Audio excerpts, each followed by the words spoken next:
कोल्हापूरवरून लग्नाचं रिसेप्शन आटोपून सांगलीकडे येणाऱ्या कारवरील चालकाचा ताबा सुटल्याने कार थेट जुन्या अंकली पुलावरून कृष्णा नदीत कोसळली। या दुर्घटनेत तिघांचा मृत्यू झालाय तर तिघेजण गंभीर जखमी झालेत। बुधवारी रात्री 1 वाजण्याच्या सुमारास ही दुर्घटना घडली।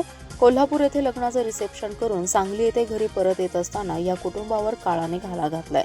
सर्व मृत आणि जखमी सांगली येथील आहेत। प्रसाद भालचंद्र खेडेकर, प्रेरणा प्रसाद खेडेकर, वैष्णवी संतोष नार्वेकर अशी मृतांची नावे आहेत। या अपघातात वरद संतोष नार्वेकर, साक्षी संतोष नार्वेकर आणि समरजित प्रसाद खेडेकर हे तिघेजण गंभीर जखमी झालेत। या तिघांवर सांगली येथील खासगी रुग्णालयात उपचार सुरू आहेत। प्रसाद खेडेकर यांच्या नातेवाईकांचा कोल्हापूर येथे लग्न समारंभ होता, यासाठी हे सर्व कुटुंबीय गेलं होतं। बुधवारी हॉटेल पॅव्हेलियन येथे लग्नाचं रिसेप्शन होतं।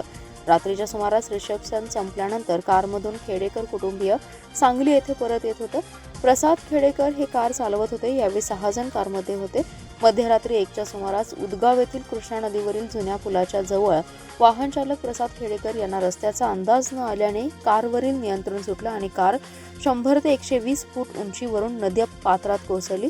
या कारच्या पाठीमागून जाणाऱ्या युवकांच्या निदर्शनास ही घटना आली आणि कार पुलावरून नदी पात्रात पडल्याची माहिती उदगाव चेकपोस्टवर असलेल्या पोलिसांना दिली।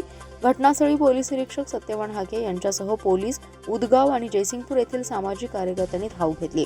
पोलिसांनी कार्यकर्त्यांनी चक्काचूर झालेल्या कारचे दरवाजे उघडून आणि मागील काचेतून सर्वांना बाहेर काढून तातडीने शासकीय रुग्णवाहिकेतून सांगली सिव्हिल रुग्णालयात उपचारासाठी दाखल केलं।